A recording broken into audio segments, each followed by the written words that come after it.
Hey everybody, Shawn here, bringing you yet another interview. This one I'm going over the artists that I've been talking about in the last couple interviews, and it's a dear friend of mine. His name is Jermaine Bradshaw, trademarked L.A.B. B. Shaw. You may know him as B. Shaw, Bradshaw. I just know him as Jermaine, and I have some questions for him.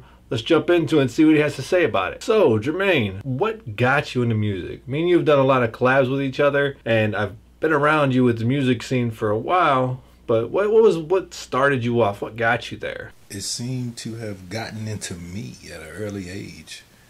I remember always beating on something, as a kid, like trying to make drum sounds and listening to the records that my dad would play, the different bands from back then, Commodores, Gap Band, the guitar sounds.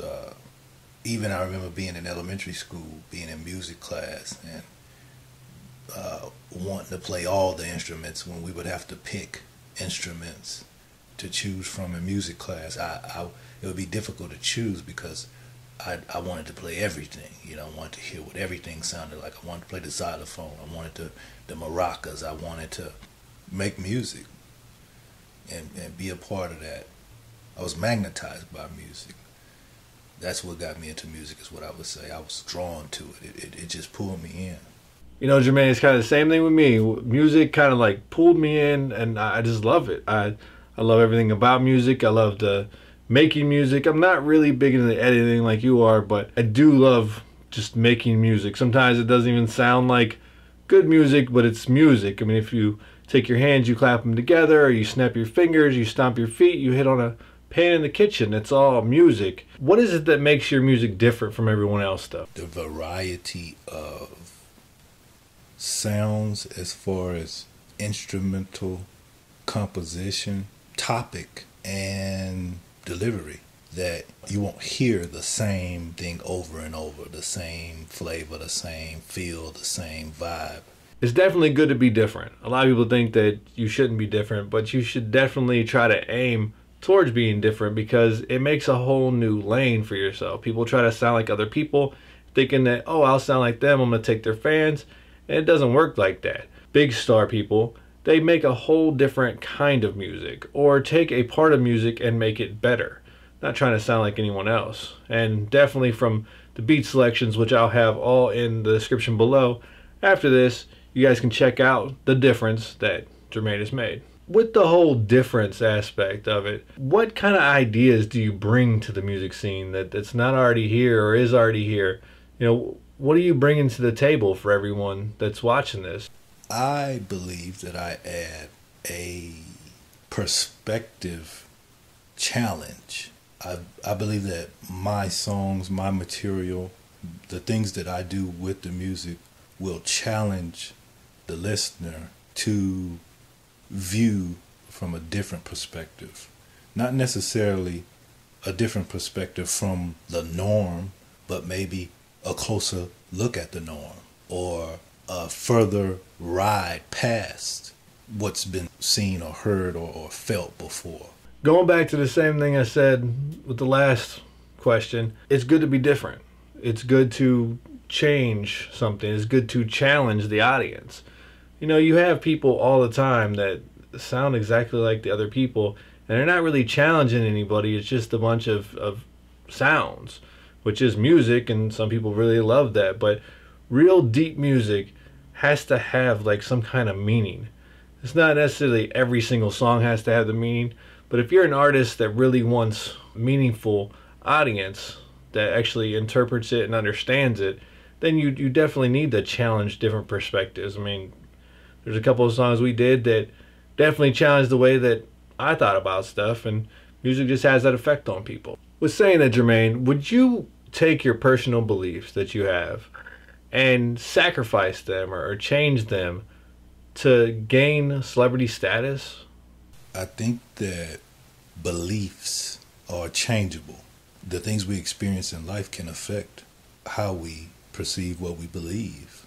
There is a possibility that the pursuit of celebrity, or whether pursuing celebrity or not accomplishing celebrity, could affect my beliefs. would I intentionally change my belief for a celebrity? I guess it would depend on how I viewed that belief, that particular belief. If I, the value that I placed on that particular belief would be in question as to whether or not ridding myself of that belief would be an even or equal or worth trading for celebrity. That's a question that is difficult to have a concrete answer on at the moment. A lot of people go on camera and they go on audio and they say, I'm never going to change. I'm never going to do anything. And you brought up a good point on the beliefs. When you have nothing, you're just sitting there and you're trying to make it in anything, your beliefs are different than when you start to gain momentum and you start to go up higher and higher, because what you may have believed at one point, now you don't believe that way. And some people will always believe the same way, wherever they're at in the ladder, but not everyone can, because it's a different rules, different structures. I mean, you should always keep your work ethic. You should always keep, your momentum up. Views change from where you're standing at. If you're standing in a skyscraper and you're on the first floor compared to the 26th floor, it looks completely different. So that was a good point. I mean, I'm glad you just didn't rush into it and say, "No, I'm never gonna do that," because I mean, beliefs can be changed, but the point being is that the person needs to always be grounded and stay the same. So out of all the people that's out right now, who would you like to be mentored by? I mean, me personally, I would love to be mentored by 50 Cent just because of his whole business structure, and it's on a whole nother avenue, with that. I'd like to be, as a business person, I'd like to be mentored by him, but also as a musician, I would love to be mentored by him because he's got the formula down. So who would you like to be mentored by, whether it be an artist or a songwriter, producer? Who would it be? Man, that is difficult.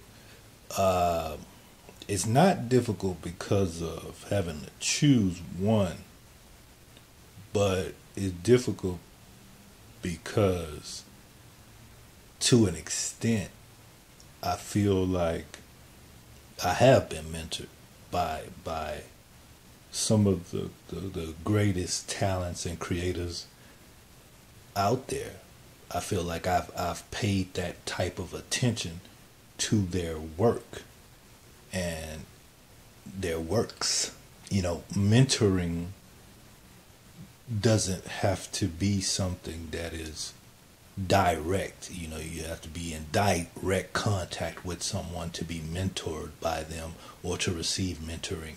So I feel like, to a great extent, I have experienced much mentoring and have been mentored by many artists, producers, creators, songwriters, singers. The list goes on and on and on.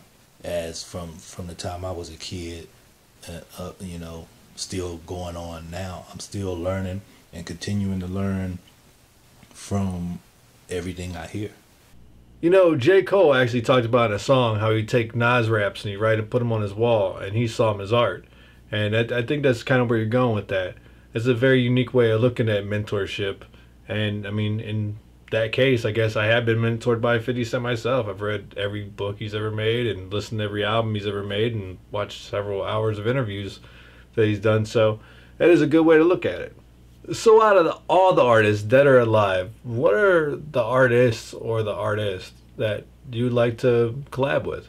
With all due respect to every artist out there already in the game and accomplished, I would like to record with every artist on the planet. From, not even necessarily from any specific genre, but I would like to record with any artist that is really willing to work. That's a really good way to be open about it. Just collab with whoever has the talent and the drive to go for it. I mean, that's a wonderful way to do it, whether it be a jazz musician, a country musician, a rock musician, a rapping musician, anything. Collab with all of them. I mean, that's the way you really find your niche your talents. With all the different like subcultures and how hip hop is and the state of hip hop, or how people say the state of hip hop is, where do you see hip hop in 10 years? I see hip hop affording more opportunities to the youth, to young people in the future. More opportunity to utilize hip hop as a launch pad. You know where hip hop's going.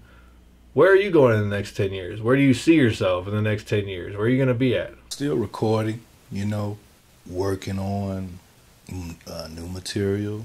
Maybe reaching a level of a bit more exposure, the way technology is these days. Probably a lot more exposure, maybe a little bit more time to enjoy my work, as far as just the different time constraints that I may have now, as far as how much time I can spend on projects.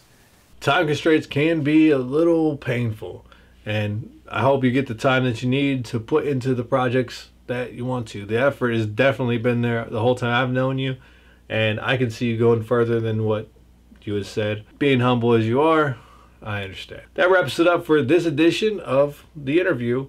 So, what do you guys think? Comment below. Do you have any questions for Jermaine? Do you have any questions for me? Would you like to be interviewed? What do you guys think of the whole segment? Let me know in the comments below. Like, subscribe, share, and until next time, peace.